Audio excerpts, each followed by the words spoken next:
민주노총이 지금 오늘 민주노총이 3시부터 직접 체포하겠다 이렇게 공언하신 적이 있잖아요. 모인다고 했는데 그 앞까지 관저 앞까지 갔습니다. 예. 그다음에 저 버스 뒤쪽에는 저게 태극기 부대가 있나 보네요. 태극기 들고 있는 태극기랑 성조기 들고 있는 네, 성조기는 꼭 같이 들고 오더라고요. 요새 이스라엘기는 또 안 들고 나오더라고. 네, 이제 진짜 누가 안 뭐 보이더라고. 얘기했는지.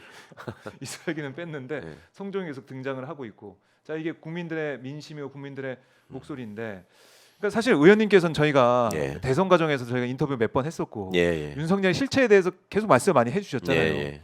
근데 이건 계엄 사태까지 내란 사태까지 올 거라고는 좀 예상하셨습니까? 어떻습니까? 설마 이 정도일 거라고는 저도 한편으로 예. 제가 이제 이 윤의 어떤 그 무도한 행각들이 막 네. 명태균 게이트 이후로 더 속속들이 밝혀질 때 음, 많은 분들한테 제가 사과의 말씀을 많이 들었거든요. 당신이 윤석열에 대해서 얘기할 때 좀 예. 지나치다고 생각했다 내가 사적으로 윤석열이한테 보복당한 게 있으니까 사감이 작동해서 예. 저렇게 세게 말하는구나 싶었는데 네.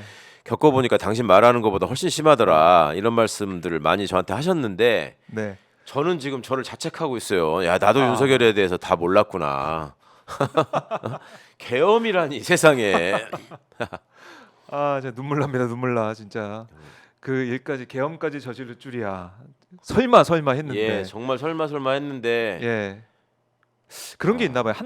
한탕주의라고 해야 되나요? 그러니까 한 번에 한 방에 다 전세 역전. 그러니까 이런 생각 하나 윤석열이가 봐요. 공직에 있으면서 해온 방식을 보면 네. 어떤 그 목표를 위해서 수단과 방법을 가리지 않았던 게 이제 여러 군데서 보이거든요. 제가 네. 인사검증을 하는 과정에서 이자는 절대로 중요한 공직을 맡아서는 안 된다라고 판정했던 이유가 그것 때문이었습니다. 그러니까 네. 윤석열이는 무슨 권한이 주어지면 그 권한의 권한이라는 말 자체가 한이라는 게 네, 한도가 네, 있다는 네. 거잖아요. 그 한도 안에서 법에 주어져 있는 네 역할을 해라. 그렇네요. 이게 권한의 의미란 말이에요. 근데 공직자들은 다 권한을 갖고 있는 거예요. 권력을 가진 게 아니라 네. 우리가 잘못 표현하고 있을 뿐이지. 권력을 가진 사람들은 우리 헌법상 국민뿐이에요. 주권자인 국민만 권력을 가지고 있고 권력이라는 단어는 주권자인 국민한테만 쓰는 게 헌법 원칙입니다. 네. 그런데 그 권한을 모든 거를 다 제압하고 지 맘대로 할 수 있는 권력으로 오도한 자들이 지금 대한민국에 엘리트랍시고 깝치고 있었던 거죠. 유승민이 말처럼. 예. 그러면 그런 그 권한을 범위를 생각하지 않고 그냥 내달리는 것으로 남용하는 것으로 네. 그렇게 지금 살아온 모습을 검찰총장 때 누구도 예상하지 않았던 행동들을 막 벌이면서 네. 그냥 질주해서 가는데 그거를 아무도 제어하지 않고 심지어 언론들이 일종의 카르텔을 형성해가지고 박수를 쳤단 말이에요. 그렇죠.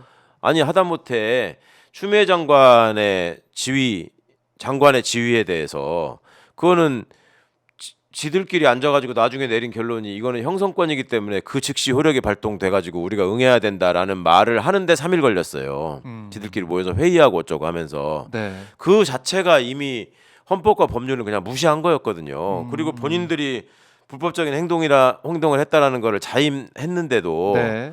그거에 대해서 비판하는 언론이 없었단 말이에요. 그냥 검찰총장이니까 예. 법무부 장관이 그러니까 기분 나쁘니까 좀 배길 수 있었겠다 뭐 이 정도였잖아요. 그러니까 윤석열이 입장에서는 야 총장하면서 언론만 가지고 국민들 속이니까 다 되더라. 근데 내가 대통령까지 됐다. 그러면 검찰총장보다 대통령은 훨씬 높은 건데 생각보다 윤석열이가 네. 대통령을 굉장히 높은 전조로 생각하고 있었습니다. 윤석열이가 중앙지검장 할 때 검찰총장 할 때 제가 경험해본 걸로 생각을 하면 대단히 무슨 큰 어마어마한 권력을 가진 왕 정도로 간주하고 있었거든요. 윤석열이의 예. 머릿속에서는. 그러니까 초반에 조국 장관 사건 관련한 수사를 벌이고 이럴 때 가장 두려워했던 게 대통령이 나서가지고 질책을 하는 모양이 나오는 거. 그러면 어떻게 대처를 해야 되나를 가지고 네. 온갖 지하고 가까운 언론인들하고 그런 거 상의하고 하는 것만 하고 있었단 말이에요. 그러니까 그런데 그 와중에 이제 대통령이 됐으니 이제부터는 짐이 곧 국가고 내가 못할 일은 아무것도 없다. 이 생각을 한 거죠. 근데 하다 보니까 이거는 검찰총장은 국회 안 나가도 되는데 이거는 국회에서 매번 문제가 생기고 예. 그 다음에 지가 또 가서 어거지로 시정연설도 해야 되고 이런 게 이제 싫었겠죠.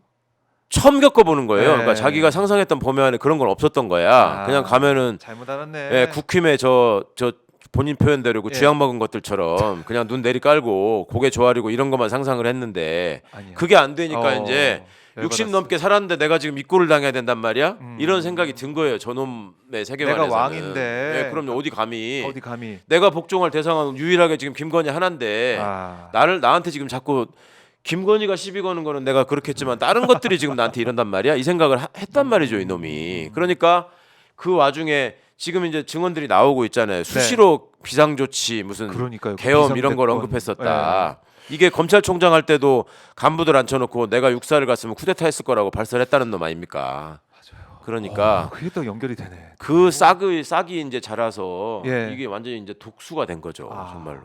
그래서 한 번에 뒤집어 엎겠다. 그리고 부정선거 얘기를 저는 황교안 때도 그랬지만 이렇게 똑똑한 사람들이 왜 부정선거 얘기를 할까? 그러니까 그 똑똑하다는 말씀 자체가 왜 그래요? 이게 그래도 고시 합격해서 검사를 했다는데 나보다 나을 거다 이런 전제가 있으니까 맞아요. 그런 거 아니에요. 그러니까 그놈들이 그냥 거칠 거 없이 마음대로 하는 거예요. 황교안이도 검사 출신 아닙니까? 네? 왜 어쩌면 그렇게 하는 짓이 똑같아요. 홍준표 보세요. 그것도 검사 출신이잖아요. 그러니까 입으로는 탄핵하면 안 된다. 뭐 내란 아니다. 무슨 반대한다. 어쩌고 하고서 지는 또 나 대선 출마하겠다. 대구시장 관두겠다. 이게 앞뒤가 안 맞는 그것들을 그냥 자행하는 게 검사야. 검사의 유전자라는 게. 왜냐하면 그 밀실 안에서는 지가 왕이었으니까. 그걸 조금 확대하면은 조직 안에서 내가 왕노릇 하는 거고. 그러니까 부장이 되면은 부원도 두들겨 패고 쌍욕해가지고 그 목숨까지 끊게 만드는 거고. 검사장 되면은 마구잡이로 수사하다가 지 동기 후배까지 그렇게 목숨 끊게 만드는 거고. 총장 되면은 상관이건 뭐 대통령이건 국민이건 할 거 없이 나라를 그렇게 시끄럽게 하는 거고. 대통령 되니까 이제 내란까지 일으키고. 그대로 그 유전자가 지금 이어져서 발현되는 거죠. 그리고 이제 부정선거라는 것도 도저히 이제 납득을 못하는 거죠. 내가 그렇죠. 우리 내가 이거밖에 안 돼? 이거밖에 안 돼. 내 지지율이 이거밖에 안 돼. 그러니까. 여론조사 이상하네 이러면서 유튜브 보면은 나 이렇게 정말 잘한다고 김은국 씨도 뭐 어젠가 와가지고 되게 잘한다고 대통령을 했는데 왜 나를 못 알아주는 거야 이거 정말. 이런 것들 그러니까. 그게 좀 쌓이고 쌓여서 계엄까지 내란까지 오게 됐다. 하여튼 정상이 아닙니다. 이거는 그래도 이번 기회가 어떻게 보면 대한민국을 또 다시 바로 세울 수 있는 기회 아니겠습니까? 꼭 그래야 되는 거죠. 그러니까 이게 지금 사회에 독버섯 정도가 아니라 이제 암세포가 자라가지고 그 암 덩어리들이 지금 준동을 하고 있는 거잖아요. 서로 의견 교환을 해가면서 점점 커지고 있어요. 점점 모이면서. 커지고 암세포로 인해서 그 암세포를 보유한 당사자가 죽을 거라는 그러니까 국가가 망할 수도 있다는 생각은 아예 안중에 없고 우리 덩어리만 키우면 된다 이런 암세포들이 지금 자라고 있기 때문에 이거를 정말로 확실하게 도려내야 되고 마침 내라는 동조하는 자까지 선전선동하는 자까지 다 처벌하게 돼 있으니까 정말로 빨리 우리가 제대로 된 민주정부를 수립해가지고 정말 좌고우면하지 말고 정말 다 뿌리째 도려내야 된다. 이번 기회 위기가 또 기회가 될 수도 있는데 이번 그래야죠. 큰 위기를 맞아서 그때 계엄 선포 당시에 우리 의원님은 어디 계셨어요? 저 바깥에 있다가요. 어떻게 하셨어요? 그 텔레그램이 자꾸 오는데 속보해가지고 뭐 계엄 선포 이렇게 오는 거예요. 근데 저는 이제 그 무슨 여러 가지 카톡방이나 텔방 이런데 지지자분들이 모여 계시면서 이렇게 초대해가지고 가 있는 거 있잖아요. 맞아요. 거기서 저는 이제 가짜 뉴스로 그 극우 아스팔트 세력들이 이런 얘기까지 퍼뜨린다라는 걸로 보내신 줄 알았어요. 한두 번은 그냥 눌러 보지도 않았어요. 그랬다가 세 번째 또 오길래 이렇게 봤더니 진짜인 거야. 그래가지고 이제 인터넷으로 무슨 생중계하는 거 없나 이렇게 찾아봤죠. 그랬더니 MBC는 그냥 PD 수첩하고 있고 KBS도 뭐 다른 거 안 하고 있고 SBS 찾아보니까 거기에 그 저기가 앉아 있더라고. 그래가지고 저게 지금 미쳤나? 저게 지금 무슨 저 딥페이크인가? 뭐 하는 건가? 사실은 그 윤석열이 말이 끝날 때까지도 제가 지금 믿을 수가 없었죠. 저놈이 조금 미쳤구나. 그냥 그렇게만 생각을 했다가 이제 포고령 1호 어쩌고 하면서 뭐 계엄사령관이 박한수 이렇게 나올 때 이거 장난 아니구나. 근데 이제 막 사람들이 도망가라고 이렇게 문자를 보내시더라고요. 당신은 큰일 난다. 당신은 이제 목숨을 잃을 것 같아. 빨리 도망가라, 숨어라, 뭐 이러시는데 어디 숨을 데도 없어. 일단 핸드폰부터 껐어요. 위치 추적 파악이 되면 안 되니까. 휴대폰 끄고 그 다음에 차를 가지고 움직이려고 하니까 그러면 도망가나 마나야. 차 번호를 가지고 사람도 추적하고 확인할 수 있으니까. 그러니까요. 그래서 긴박해. 그래서 정말 황당해가지고 생각을 해보다가 그렇다고 해서 뭐 지인들 집에 가서 숨자니 그분들한테 이제 피해가 갈 것이고 그러니까 어차피 끌려가서 무슨 화를 입을 거면 그래도 사람들 최대한 많이 있는 데로 가서 거기서 눈에 띄기라도 해야 되겠다. 그래서 국회 앞으로 갔습니다. 국회 앞에 가셨군요. 야. 참 이 다 B1 지하 벙커에서 만날 뻔했는데 여기서 그러게요. 야, 만날 수나 있었을까요?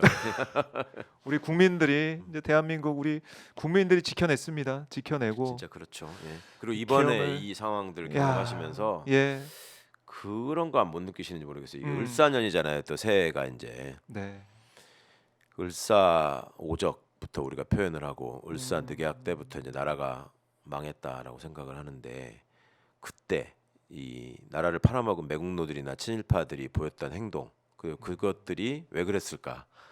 그렇게 그만큼 아는 것도 많고 가진 것도 많은 것들이 왜 저랬을까라는 얘기들을 늘 해왔잖아요 우리가. 근데 지금 이게 생중계로 보고 있는 거예요. 이것들이 지금 보이고 있는 행태가 네. 당시에 친일파나 매국노들이 보였던 행태하고 똑같은 거죠. 나라는 망해도 상관없고 내가 나의 내 위치를 권력을 지키고. 내 안위를 네. 보장받으면 그게 최고인 것이고 그러기 위해서 또 국민들을 계속 속이고 국민들을 압박하고 그렇네요. 예 똑같습니다. 지금 하는 짓거리가 그러니까 우리가 과거 청산을 제대로 못했다 여러 번 한탄을 하고 이제 너무 늦은 거 아니냐 이렇게 탄식하고 했는데 지금 네. 눈앞에서 벌어지고 있는 이 상황들을 보면서 이거는 지금 먼 일도 아니고 예 지금 벌어지고 우리가 있는 예, 일. 눈으로 다 목격하고 생중계로. 잊어버릴 수 있는 일도 아니고 그렇습니다. 그리고 과거처럼 우리가 뭐 정부가 없었던 그런 나라도 아니고 아유, 그럼요. 이제는 이제 그런 걸 다 갖추고 있는 나라에서 이번에도 확실하게 청산을 못하면 우리는 진짜 미래가 없는 거죠. 그래요. 이번이 정말 마지막 기회라고 생각을 하고 예, 예. 우리가 확실히 이 사안을 정리를 하고 새롭게 나아가야 되는데 이제 이번 전국에 보면은 응원봉을 들고 온 우리 예. 청년들, 그렇죠. 또 예. 여성분들. 정말 눈물 났습니다.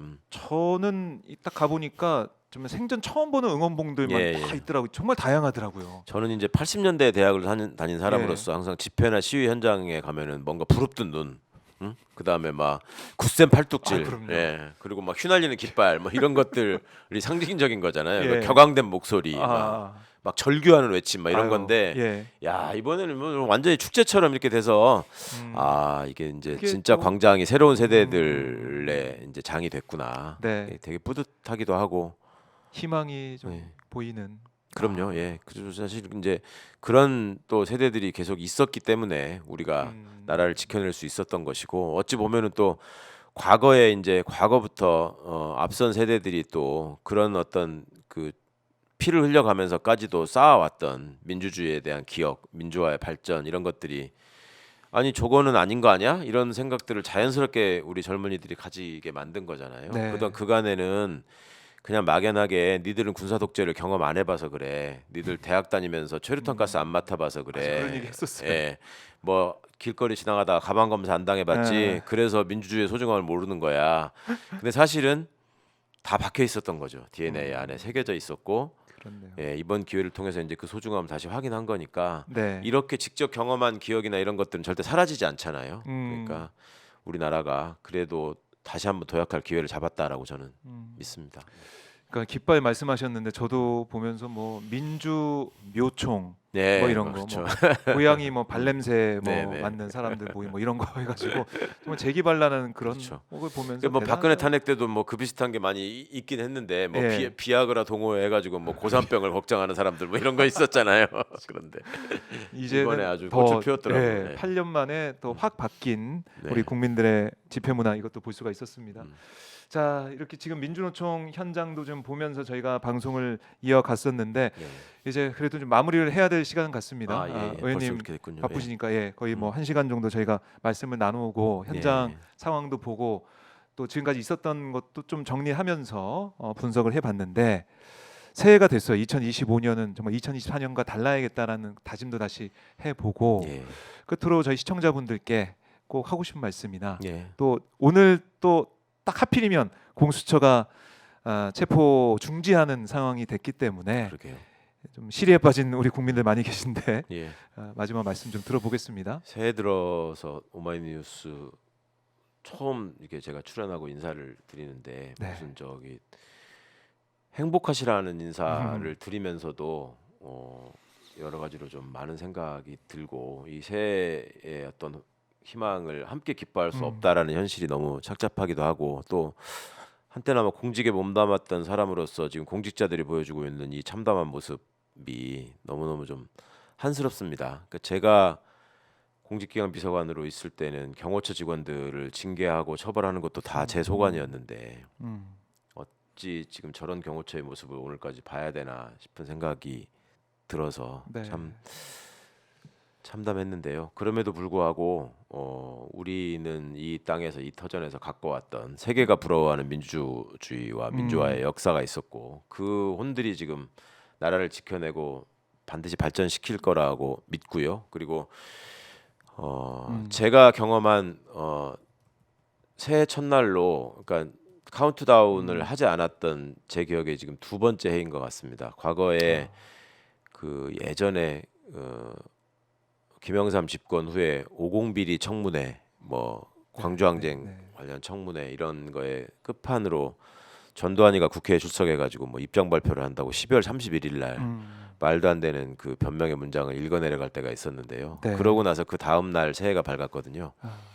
그때 정말 더러운 기분이었는데 이번에 그보다 훨씬 더 더러운 기분으로 새해를 맞아서 그래서 저뿐만 아니라 우리 국민들한테 이런 더럽고 참혹한 기분으로 새해를 맞게 한 저 내란 수괴는 네. 절대로 용납할 수 없고 그리고 저렇게 더 사학을 쓰면서 준동하는 이유가 이제 저 체포영장 집행돼서 잡혀 들어가면 저 죽을 때까지 못 나온다는 두려움 때문에 지금 저러는 거거든요. 그리고 네. 실제로 그렇게 될 것이고 그러니까 그날이 머지 않았으니까 여러분들 절대 지치지 마시고 그렇다고 네. 또 너무 흥분하시지도 마시고 예.